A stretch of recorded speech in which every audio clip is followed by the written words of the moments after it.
Okay, so here is the final part of this essay. Um, Technology, education, and culture.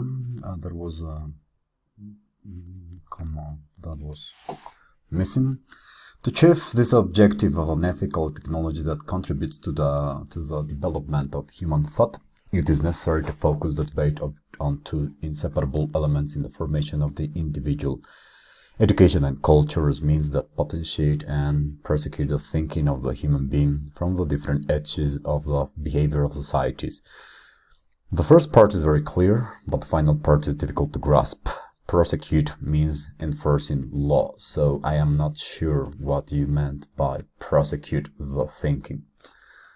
In this way, technology goes from being a mere factual instrument to becoming a means through which we need solutions, reflections that lead to human development and progress are projected, giving meaning and value to its use, which transcends the merely economic through conservation, restoration, and the projection of improvements to everyday life. Once again, I think that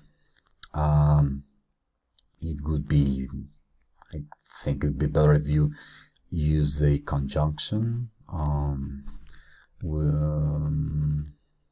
the need, solutions, and reflections. And then here you have a little problem with the period and comma. I think you want to use a comma. But I see your point, transcending sheer economic ambition, and that's pretty well done. Ending. Technology does not stunt human thought. On the contrary, it is the human being who distorts the positive use of technology, transgressing the biological cultural balances that allow regulating the relationships between living beings and the environment. Observations on this sentence, thought and semicolon. Here, I recommend that you use a semicolon. This is a nice topic sentence for your final paragraph. Yet, I see you continue to use the phrase the human being in a generic sense. I am not fully sure, as this might be either an exception or a stylistic matter or a dialectal variation, but I think you should not include the article the when you want to generalize on human beings. I did a quick little research on the internet and I found these two images which show more or less what we mean by generic nouns. You could say exercise increases energy. You couldn't say the exercise increases energy. That's what we do in Spanish. We say el ejercicio incrementa la energía, or we say la fruta o las frutas contienen. We don't say fruta contiene vitamina, but in English you have to, unless you pluralize as they show on the other image, the noun, you should not use any article. Children need attention. In Spanish we say. Actually, this particular example is the same in Spanish, but the other ones do show what we mean by generic nouns. Cheetahs are predatory animals. In Spanish, we would say las cheetahs son. We wouldn't say cheetahs son, but in English, generic nouns represent all members of a class or category. And with this particular way of talking about cheetahs in the plural form, you don't use any article. In any case, you could use the article, the indefinite article, o cheetah in general terms is a predatory animal. And of course, whether you use the plural or not depends on whether it's a countable or non-countable noun. With water, of course, you are not going to say waters. In English, you just say water is. So, I'm not fully sure, but I think that here it's better if you say it is human beings. You're going to say it is a human being. So you could say it is human beings who distort. Of course, you don't use the S anymore. Okay, let's continue.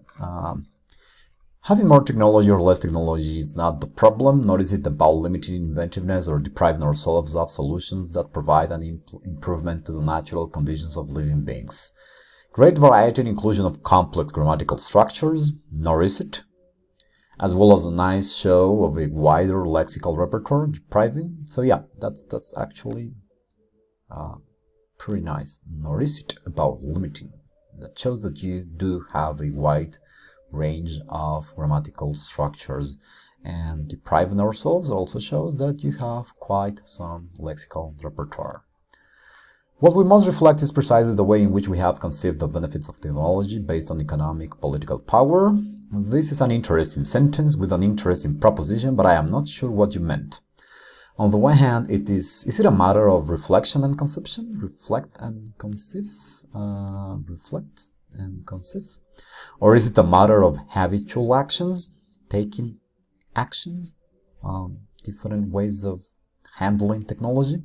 On the other hand, you probably meant to re-emphasize that economy and power should not become the only driving forces behind the bloom of technology. But your sentence does not reflect that idea very well. So I could suggest to modify this one sentence. And it is that technological poverty does not reside in the scarcity of ideas to apply it, but the excessive ambition and dehumanization that overlooks the ethical values of individuals. This sentence does address in a much clearer way what I was pointing out in sentence 18. The one that I said was not so clear. This one does it much better. That is what really affects human thinking. Who presses the button, not the button itself. Semicolon, please. As long as we do not make this moral approach, we will not find a positive response to the technology dilemma, and then yes, we will continue to atrophy our thinking, our being, our humanity, trusting that someone else will press the button to solve everything. So this is your final sentence in your final paragraph. It is a great concluding sentence for your concluding paragraph. You restate very clearly your personal position, summarizing all the ideas you laid out throughout your essay in one single final punchline. Yet, this button metaphor is somewhat confusing. I sense that you want to separate means from goals or users from machines. Maybe you want to emphasize that technology can be used for good or not, or maybe you want to allude to atomic bomb launching buttons, but that's not very clear. I do like how you address your positioning or state your positioning with this sentence, but the button metaphor is kind of confusing. Now, global essay observations on the whole. This has been quite a nice rendition of your personal positioning. You show great global and local organization at every point. There is an ample use of a wide grammatical and lexical repertoire. Your command of the English language really shows. Your communicative achievement is successful on the whole, and the quality of your ideas is very original. I think you will not have much trouble to improve your personal writing skills over time. For all you really need is further practice.